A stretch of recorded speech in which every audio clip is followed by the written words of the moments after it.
And then I had a job in an advertising agency, and there was days I'd be driving to work, and I would rather be anywhere but in an office. I was like, I hate this. But the opposite for comedy. I mean, I really have not had a moment where I said, I don't want to do this. I've always, you get excited, you love doing it. And again, if you find what you love doing, just do it. Don't worry about the results. Just keep doing it. You'll get better and better. You'll enjoy it. And as long as your time allows you to do it, then just do it. به پادکست زعفرونی خوش اومدین.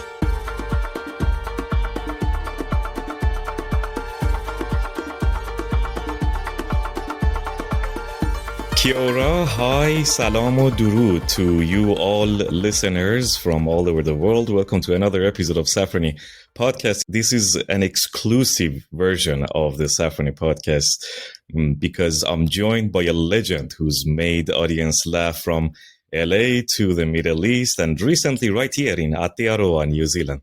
You've seen him on stage, on screen. He's an actor, stand-up comedian, a producer, a writer, and, the list goes on. He's bringing clever cultural commentary to life. Maz Jobrani, welcome to Podcast Saffrony. Hi, Amir. Are we going to do it in English or by Farsi? In English, like your shows, always in English. Okay, let's go. Hey, thanks for having me. Honored to have you in Saffrony Podcast Studio. You traveled from the Northern Hemisphere to the Southern Hemisphere. How was it for you to board on the airplane in summer and exit it in winter? It was so hot in Los Angeles that it was a relief to get your winter. It's kind of nice, but then the reverse is shocking to the system because you're on that airplane coming back from winter and you land in Los Angeles and it was hot at like 6 a.m. And I thought, oh my gosh, here we go again. So I enjoy coming down there during your winter, but one of these years I got to come during the summer and see what it's like. Yes, please. Yes, please. Maz, what a night it was. Not all the stand-up comedians have a style of walking onto the stage, but your entrance is epic. The hype for your performance is already there. And with your special Persian dance, you build it even more. Together for Maz Jobrani!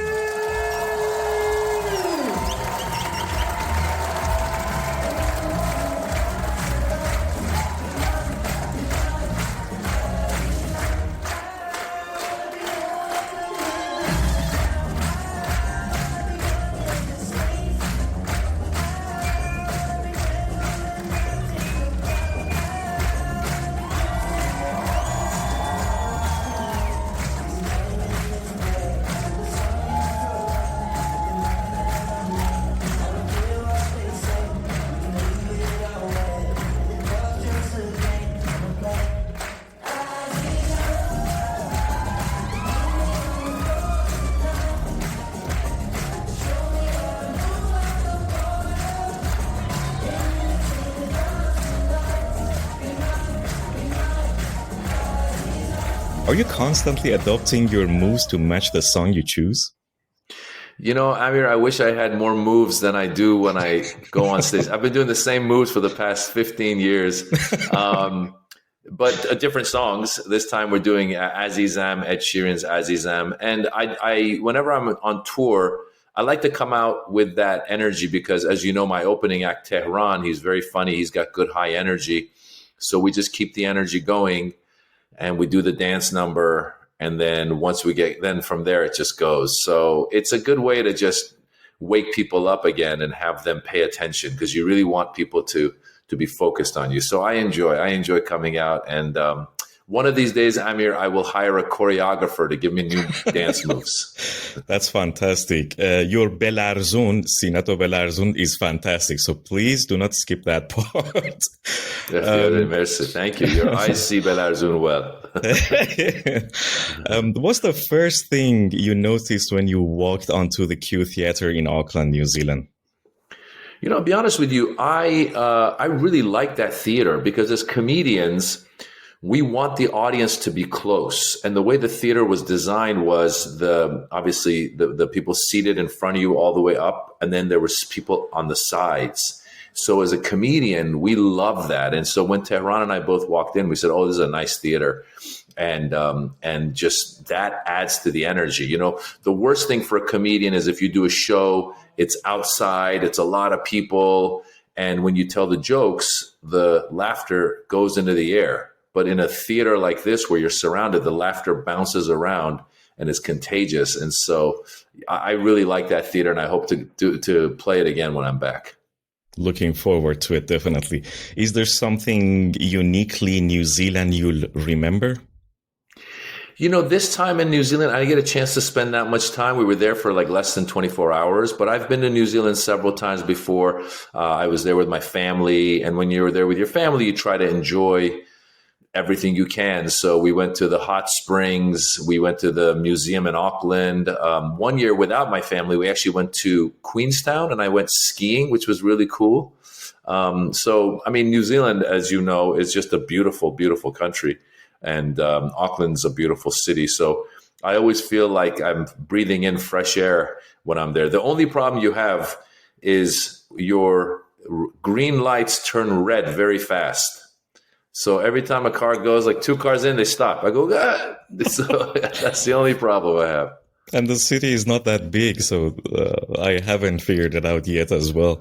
You've performed all over the world. What's the biggest curveball, especially in the cultural matter, that you've had to navigate on stage? You know, one thing you realize is that a lot of material, if you're talking about your family or yourself, a lot of that translates all over the world. So I've done shows from the Middle East to Europe, to Asia, to New Zealand, to Australia. I remember one time when I was a little intimidated, I was doing a show in Indonesia, in Jakarta, Indonesia, as part of a comedy festival. And I was backstage, and, you know, the audience was mostly Indonesians. There was just, you know, a handful of others, but it was mostly Indonesians. And I'm backstage, and I'm going, oh my God, what can I say that, you know, how far can I push the envelope? Can I use bad words? Can I not use bad words? And the guy who was on before me, who was one of their big local comedians, was doing a very dirty set, like just, you know, just all sexual material. And they were laughing. And I was backstage going, oh, okay, good. I'm free to do whatever I want. So, you know, you sometimes worry, but in the end, comedy audiences just want to laugh. And now, because of social media, people all over the world have seen comedians from all over the world. So you really can, you know, I think it translates. You're absolutely correct. But there's always someone, or maybe a couple of people, who might take the jokes personally or as an offense, you know, or some of them might try to, I don't know, say something funny, for example, to make themselves to be picked on. But your reaction to those situations is outstanding. You somehow turn the mood upside down, and you take their word as a joke so all the audience can relate to, and they start laughing. How did you start working those intense situations that might be awkward sometimes? Yeah, you know, stand-up comedy is interesting because we're having a conversation with the audience. You know, when you're a musician, you're playing your song, you know, audience is screaming, but they're not talking to you. They're dancing, screaming. But in stand-up comedy, they can talk to you because there's moments in the show where things get quiet and they can talk. And so that's a muscle that comedians learn to use as we do it over and over and over again. So after 27 years of doing this, doing shows at like, you know, 1:45 in the morning when the club's going to close at 2 in the morning, you learn to talk to the audience. And then the thing that you learn is a lot of comedians, some comedians have, are considered more insult comedians. So if somebody says something, they go rip into them. Some comedians have generic comebacks. They say something, you have your generic comeback, you know, shuts them up. I once saw, there's a comedian named Dave Attell at the Comedy Store in the original room, and somebody was saying something, and the crowd started saying, boo, boo. And then Dave Attell says, no, let's hear what he has to say. And then the guy said it again, and the guy just sounded so stupid that Dave Attell allowed him to dig his own grave, basically. He's like, let the guy just, hang himself with his own words. And I watched that. I go, you know what? I like that way better because I'm not an insult comedian. I'd rather hear what you're saying and then let's see where it goes. And 9 times out of 10, what they're saying is, going to be funny to the audience because they're saying something nonsensical. And then once in a while, you take it and you run with it. And that makes those live performances special because we come with our act, but when we interact with people in the middle of the show, that changes that show in particular because whoever's there is experiencing that. I can't agree more. I remember one particular moment in Auckland that the joke went on one of the audience, and then the other audience started to make fun of that particular person. And that was so funny. But the way that you approach with the situation, it's fantastic. And thank you for bringing that on. Again, regarding the audience, it's sometimes for me, I was taking photos and is just watching carefully that what is going on. You pick someone from the front seat and then you say something to someone in the middle of the crowd. And then from the right side, you pick on someone from the other side. And you somehow, with your material, connect those 3 people together and make something funny out of it. Is it something that you always do, like by improvisation, or is it coming by practice? There's no guarantee that that's going to happen every night. Some nights you're on stage, you do your act, the audience listens, you go home. But some nights you start talking to them and they say something that relates to the next person, that relates to the next person. And the truth is, I think I have the ability in that hour to pay attention to people's names and keep it going because your adrenaline is flowing and people are watching you. And so for that hour, I'm good at remembering all that stuff. But then afterwards, a lot of times I don't remember it. So there's times where I've done that in the past and then someone will come to a show, let's say a year or 2 later, and they'll say, hey, I'm Mike. Remember you made fun of me? And I go, I don't remember you, Mike. I'm so sorry. So in the moment, I'm able to connect it when needed. That's fascinating. And speaking of adrenaline, comedy tours aren't exactly the restful retreats. How do you keep your energy sharp night after night? I mean, when I saw you before your performance, you had travel and you had performance like every night. I don't know how many hours you slept. I thought, oh, this guy must be really exhausted. But you came to the stage as if like you had the perfect rest, 8 hours sleep. You woke up in the morning, did your yoga, and you're fully there for the performance. How do you do it? I think it's kind of you learn to pace and do what you got to do when you got to do it. So I'm very good at sleeping. So when we get on the airplane, I try to sleep from one place to the next. When we land at the city, we go check in at the hotel. I don't go sightseeing. I go sleep again and try to wake up a couple hours before the show. And then that becomes my morning, basically. And then the show happens and then we go out afterwards. And the hard part, like you said, is when you have a new city every day, that gets exhausting because it's just, you're not really getting the rest that you need to get. But it's part of what we do. And I've gotten really good. I can sleep seated in a car. I can sleep, any position on an airplane. I'm very good at sleeping. I'm the exact opposite. Anything moves, I'm like this. I can't. So speaking of that, is comedy something that you are born with, or can it be trained? I think it helps if you have the ability or talent when you're born, but you can also learn, and it's also hard work. So some people are really good comedy writers because they just put in the time. They put in the time, and you give yourself permission to be bad early on. You're not going to be funny right away. So you write, and before you know it, you figured out your voice, and then before you know it, you're writing funny jokes for yourself. And so I think it's a combination of both. I personally was a big fan of comedy from when I was young. I grew up in America. I was born in Iran, grew up in America. And when I was a kid, Eddie Murphy was the superstar comedian at the time. And I used to watch him, and then I started watching other comedians, and I just love stand-up comedy. It's something that I would go see live when I could. And I was intimidated about trying it because it's a little intimidating because you go, oh my God, what happens if the audience doesn't laugh? But then you realize the audience, there's going to be many nights when the audience doesn't laugh. As soon as you realize that it's going to take time, then you're at ease. You go, okay, I'm not going to be upset if a year in, no one's laughing. 2 years in, no one's laughing.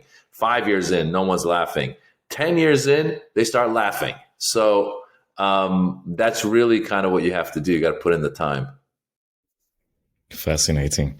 Maz, you've done TED Talks, acted in Hollywood, and toured globally. What's one thing that stand-up gives you that nothing else does? You know, I love doing what I do. And I tell people all the time that if you're able to find what you love doing, you really should go for it because you live once. And I tell parents to let their kids do what their kids love doing, again, because they live once. So no matter what happens, I've been doing this for 27 years. I haven't had a day where I was, on stage or about to go on stage where I was just, regretting it and going, oh God, I wish I had something else. Whereas before I became a stand-up comedian, my Iranian parents had wanted me to be a lawyer. Then I was going to be a professor. And then I had a job in an advertising agency. And there was days I'd be driving to work and I would rather be anywhere but in an office. I was like, I hate this. But the opposite for comedy. I mean, I really have not had a moment where I said, I don't want to do this. I've always, you get excited. You love doing it. And again, if you find what you love doing, just do it. Don't worry about the results. Just keep doing it. You'll get better and better. You'll enjoy it.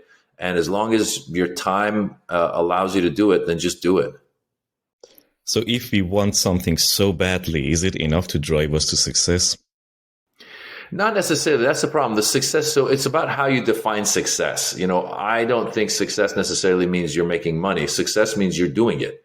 For me, I always say when I first started doing it, I was successful. And then everything that's come afterwards has been bonus. It's been icing on the cake.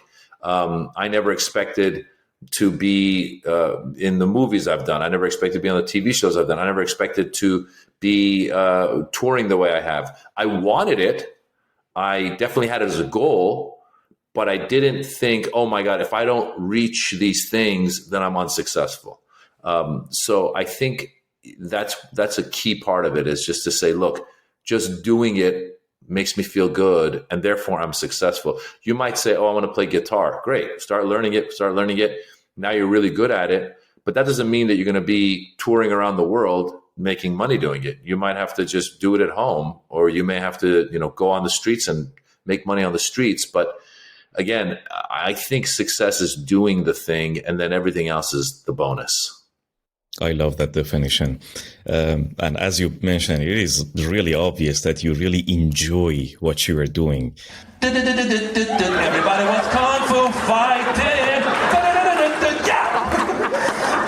How inappropriate. That would be like if after... Do you think migration would help some of us to pursue our dreams, especially for people who have, a culture, like the Persian/Iranian culture, whom always try to compare their kids to another ones? Oh, look at your cousin. He's a doctor. You should be a doctor.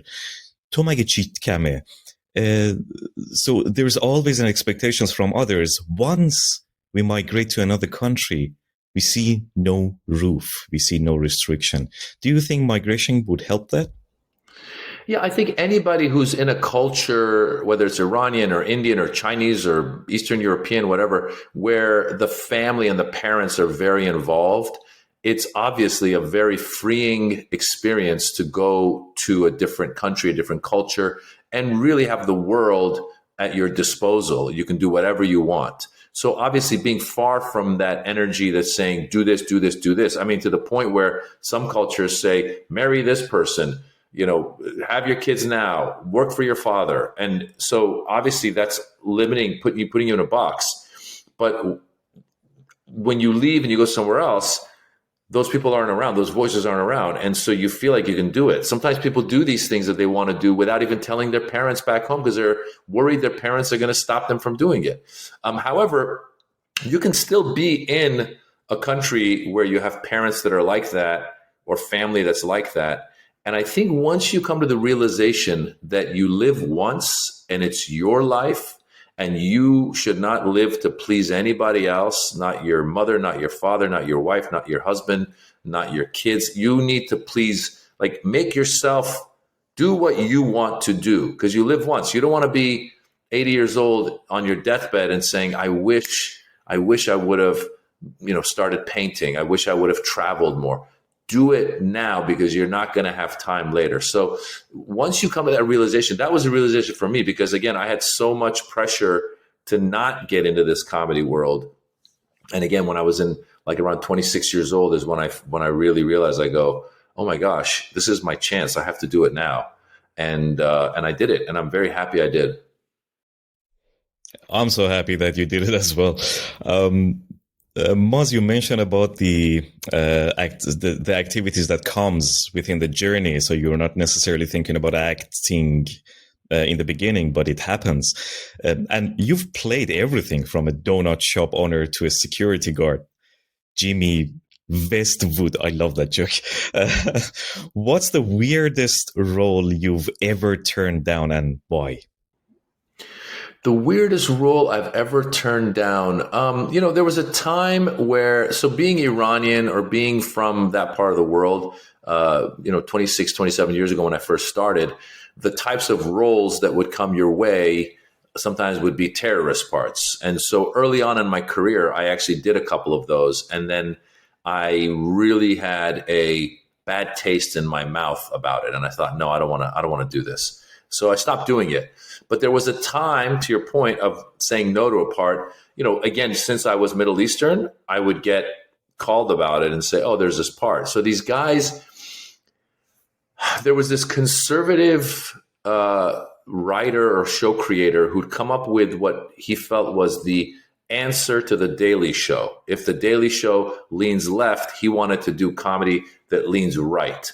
And he had a sketch where the Twin Towers in New York had been, flown into, the planes had flown into Twin Towers. And years later, they were looking to rebuild it, which they did. And so this guy had a sketch where architects are coming in to pitch their idea for the new design for the Twin Towers. And they had a Middle Eastern guy come in, and his design was all very racist. He was saying like, oh yeah, we should build a building and then we put a bullseye on it, which basically is saying like, so that we can fly into it again. And I read it. I go, first of all, this isn't funny. And I said, secondly, this is insulting. And I said, thirdly, I'm not going in. And thank God that never even, I don't think it even made it on air. So you see things like that sometimes. And it's good to be able to say no, because, what else are you going to say? You're going to end up doing it and you feel like an idiot. Kudos to you. Maz, if I were a fly on the wall watching your perfect post-show evening, what would I see? You would see me, if I were in New Zealand, in Auckland, you would see me at the casino eating in the food court. That's the only place that was open that night. True. So, yeah, usually after the show, we go somewhere to get a bite because, like I was saying earlier, your schedule is kind of up and down. So you're a little tired. And you're a little hungry and you still have energy, so you go eat. And so on this latest tour through Australia and into New Zealand, there was a lot of like late night kebab. We went to an Afghan place. We went to 2 Afghan places, 1 Iranian place, and then the casino, and then 1 Italian place. Our friends in Melbourne are they're called Sushi Mango. They have their own thing. So we went to their restaurant one night too. So yeah, basically after the show, it's like, let's get together and talk and hang out and eat. Absolutely. I can't agree more with eating. A very different question. If you could roast one historical figure, dead or alive, who would it be and what would be your opening line? Oh my gosh, who would I roast? I don't know who I would roast. There's there's so many evil people from the past that you don't know. And then, by the way, I don't know if I want to roast them because they were evil. Gosh, I mean, I would be honored to get a chance to roast Muhammad Ali because he was my hero when I was a kid. And that would be fun because he had a sense of humor. That would be an honor to do. So I'm going the opposite way. Rather than finding a bad person, I'm finding a person that I admire. And I wish I could write jokes to make him laugh. I love it. And actually, it's the same. Oh, and the opening line would be, I am the greatest. Because he would say he's the greatest. Yeah, true. I guess, you know. That's hilarious. And it's the same in your, I think, comedy shows as well. I mean, you usually pick on people that you like, not dislike. And usually people like, oh, yeah. I wouldn't even call it picking on. I'm just having a conversation with them. So that really helps because, you know, I'm not picking on them to go, oh, look at you with your hair or with your clothes or whatever. I'm having a conversation and usually that conversation comes from me going into a joke and I say, oh, you know, the doctor tells me I need to exercise 30 minutes a day. Does anybody here exercise 30 minutes a day? Somebody raises a hand. What do you do? And then, you know, sometimes, oh, I run. Oh, that's great. Or sometimes, one time the guy said, I do Frisbee. I said, 30 minutes a day, you're doing Frisbee? So it becomes it's more like, you know, it's not at all something where people should feel like they're being attacked. I think I'm not laughing at them. I'm laughing with them. Absolutely. I love that, again, definition. And as you mentioned earlier, there are different types of comedians. And I love that you laugh with people. And last but not least, your full special show, The Birds and the Bees, recently just passed 1 million views on YouTube. So congratulations. I've attached a link top here somewhere and in the description of this video as well. In the end of the show, you put something that I really appreciated and it was really inspiring. I'm not going to spoil it, but it's a must watch. Was it your decision to put that part at the end of the stand-up? Yeah, absolutely. When you do your special, you think about how to open it, you think about how to close it. And to me, that was something I want to put on there. It was also my sister, Maz Jobrani, who we lost to breast cancer in 2017. She was part of what you see at the end. And I think it's important if you have footage from the past to show where you started, you should do it. I think people appreciate it and people realize where you started because people see you usually at the end. They don't see the beginning. And so it's good to see the beginning because then if there's somebody who's a young comedian who's aspiring to be a comedian, they go, oh, wow, okay. He was doing these crappy, you know, gigs as well or worried about things as well. And you know, it hopefully will inspire them to feel like they can do it too. 100%. Maz, it's been a pleasure. Thanks for sharing the laughs, the behind the scenes wisdom, and a little bit of that comedy magic with us today. If there's any other words, the stage is yours.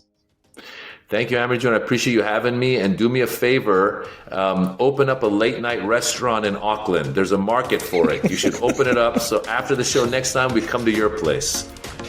You have my word for it. Thank you very much, Maz. Enjoy the rest of your day.